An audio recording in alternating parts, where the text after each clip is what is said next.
Right. And let's start with Phuong, the GANs model. Okay. All right, wait, hold on. I'll just share your screen. Okay, you can share your screen now.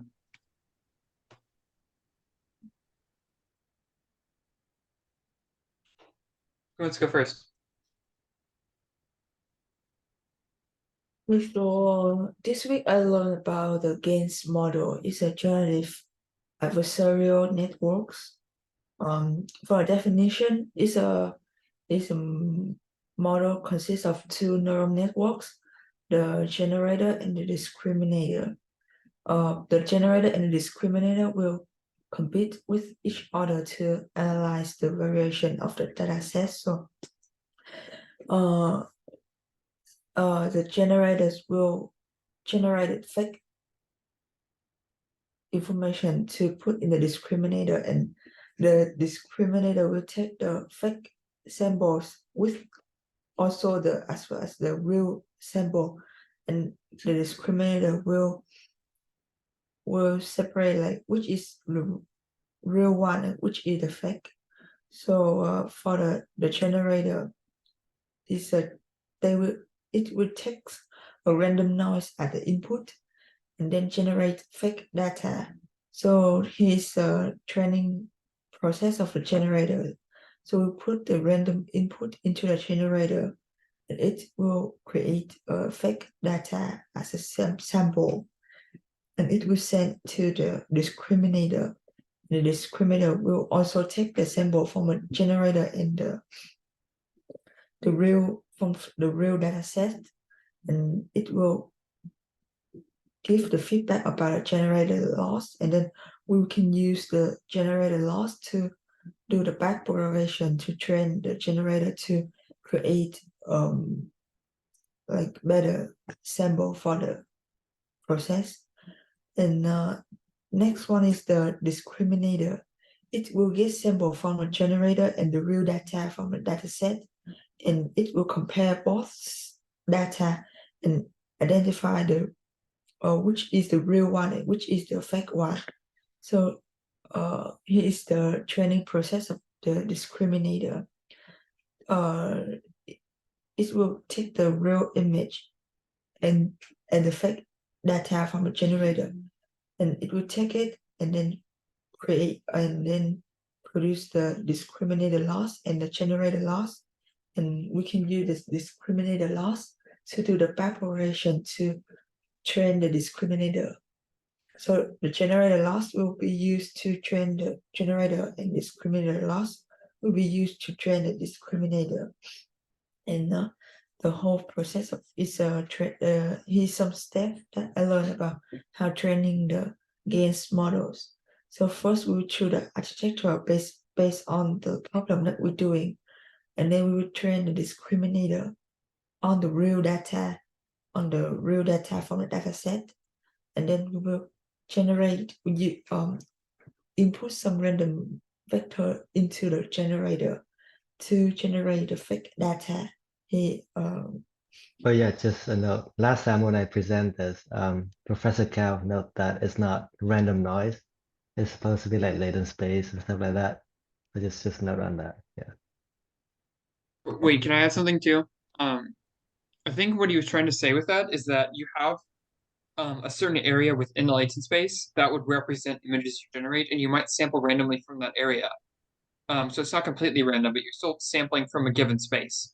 But you might be sampling randomly, but it is from a confined space. That's the impression I got. And maybe different areas of the space will be a different style. Yeah, but I think the professor wanna just notice us on that it's not just some random thing. It has the meaning behind. It's the latent space. Just note on that. Yeah. Oh, okay. So it's not a random noise, right? It is random, but there's a meaning behind it, and it's not just random. I mean, it is random. Oh my gosh. I think it's from like a given space. It's not anything.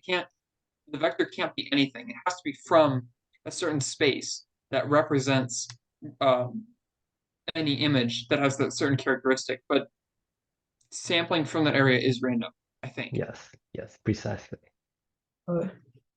Yeah. So it we train a discriminator on the fact data that generated by the generator, and then it will compare and produce like if it's the real, which one is real or is it fake, and then we will have a discriminator loss and a generator loss, and then we will train the generator from the generator loss, and then we can train a discriminator on the discriminator loss.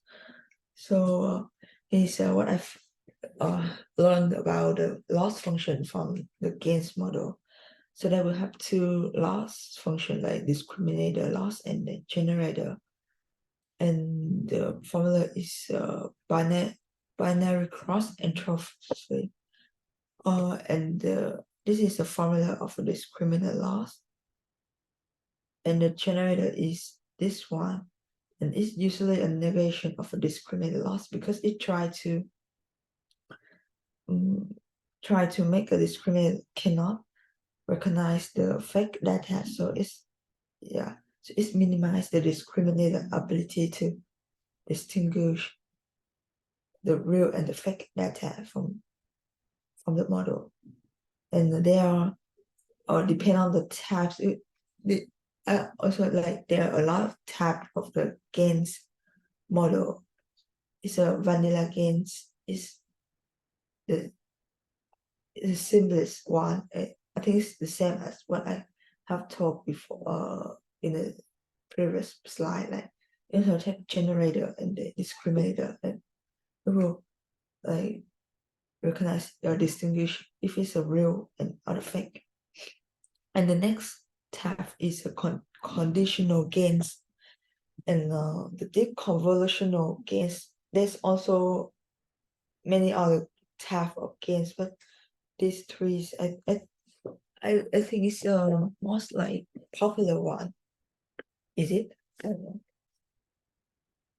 And the application of the GANs model we can use for generating human face or the image to image translation, or we can use to translate from text to image, or we can use to generate a 3D object from the 2D dimension.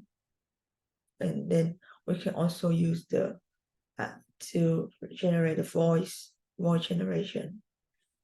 Yeah, that's it. So. Yep. Yeah. Awesome. Yeah.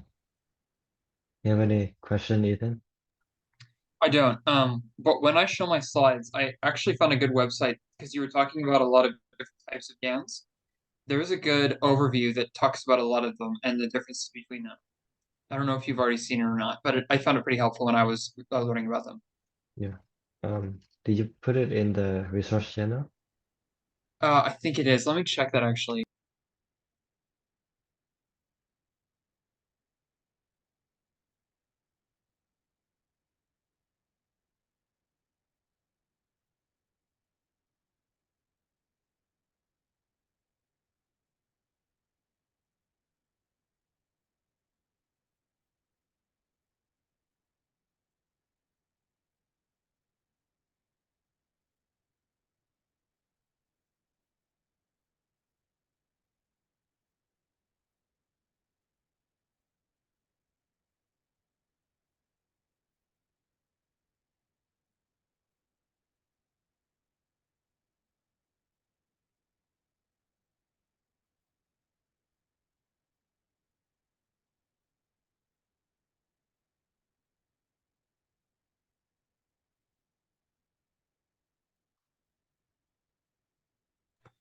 I don't see it. I think it was with it was in the GAN tab, but that was deleted Oh, okay. or moved. I bet. I'll, Yeah. I'll put it back. Okay. Yeah. Thank you. And yeah. Yep. But other than that was a good presentation. Yeah. Was awesome. Yeah. I don't have anything to present this week. I'm kind of slacking. But yeah. You have anything to present, Ethan? I do. I tested my model. It's not very good. Looks like it was a failure. I tested it literally on every dimension, going from 2 to 32, because my input's 32 dimensions. Actually, it's not 20. It's actually larger than I thought. So yeah, Yeah, let you me share can. my screen. Yeah. Mhm.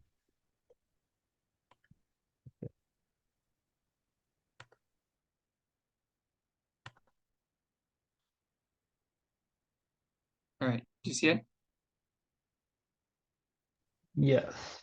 That looks really cool. Yeah, so I'm not showing everything, because it would be overwhelming, and a lot of them are so similar to each other. So I started from 2 dimensions, and then I worked my way to 3, 4, 5, 6, and then or 5, and then I try to, and then these are just sample some higher ones. I'll explain why I chose these later. The goal is that this cluster right here should be a line going like this, where everything closer to the center of the latent space, because this dimension right here, since these are different dimensions, I convert every location to absolute distances because the goal is to get stuff with higher hardness. The goal is to get stuff with higher hardness near the center of the sphere Mhm. so that it will be able to predict compositions that have higher hardness. Okay. I'll explain What's how I tested the model, what's the but property again? it's hardness. Hardness. There's Um, 900 values. does it depend on the composition though? That's what I'm trying to find. I wasn't able to find a good one. Because see these all these graphs. Do you see my mouse? Yes, the CMS. It should You're form not a. in full screen though, but Oh, sorry. I'll do that right now. yeah. Okay. Loading. Okay. Here you go. So Yeah. every one of these graphs should follow a straight line going like this. It should Mhm. be a tight line. Um, where all the compositions that are further from the center, uh, are all the harder compositions are closer to the center. It never forms it. I'll explain what I think is happening. I think the gradient for my Waterston distance has a bunch of local minima where I'm not getting to the global minima, and that's causing problems because my model isn't accurately predicting anything. What I might try doing next during the school year is tweaking the model while learning about different models. That might be able to fix this. Some learning networks use something called momentum, where instead of it getting caught in a low gradient, since it was going down one direction rapidly anyways, it will keep going despite already finding a minimum. And apparently that helps. I don't know if it will work for this, but this was done without using momentum, just plain gradient descent. And no matter how high the dimensions got, I really didn't get a good relationship. Yeah. Like, So this is error, I and mean, error like, converges. oh, sorry. So like, if the property you're looking for is not in a relationship with the composition, then there's just no way it's a straight line, right? Yeah, That I sounds I think there is a way to find a relationship, but I think my model's getting caught in local minima instead of the global the minima. I see. On the So gradient. so you think there is a relationship between them? Or there has to be.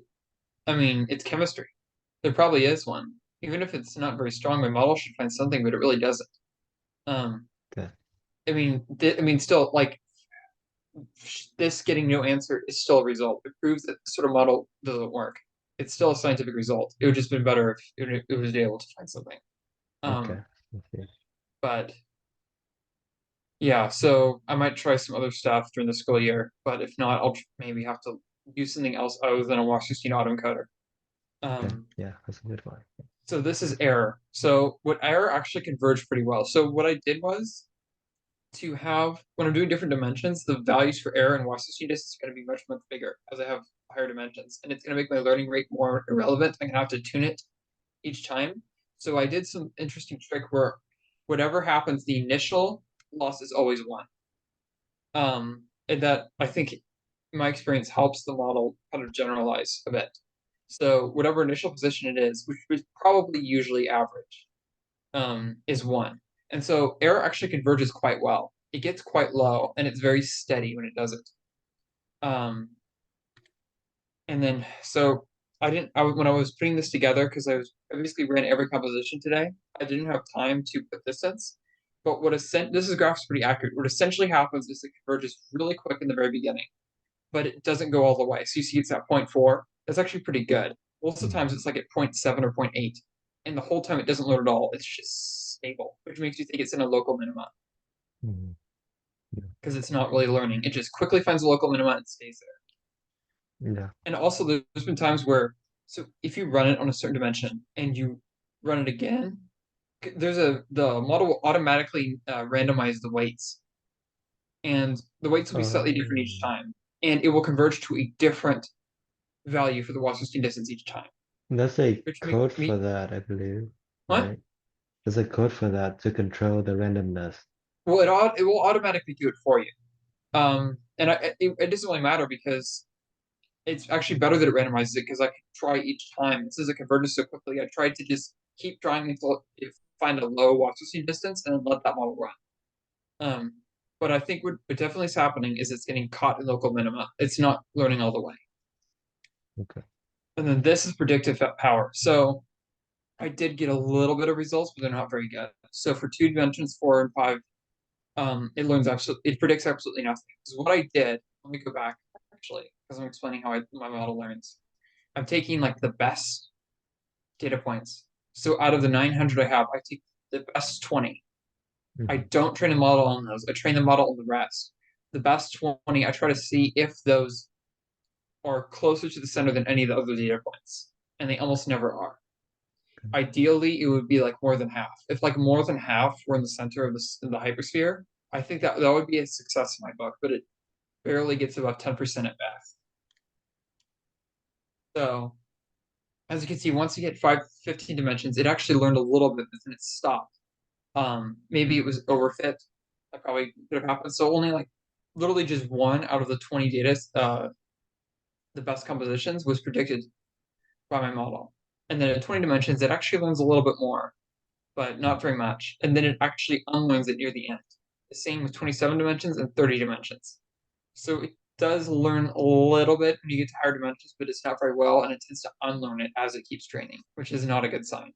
Yeah. So Yeah. that's it so far, really. Okay. Yeah. Any questions? That's some cool graph though. I'd like to. Yeah, I'm gonna present my results next time we meet. Yeah. Just Mhm. detail everything. Yep. Because it was a failure, but I'll explain why I think it was a failure. Yeah.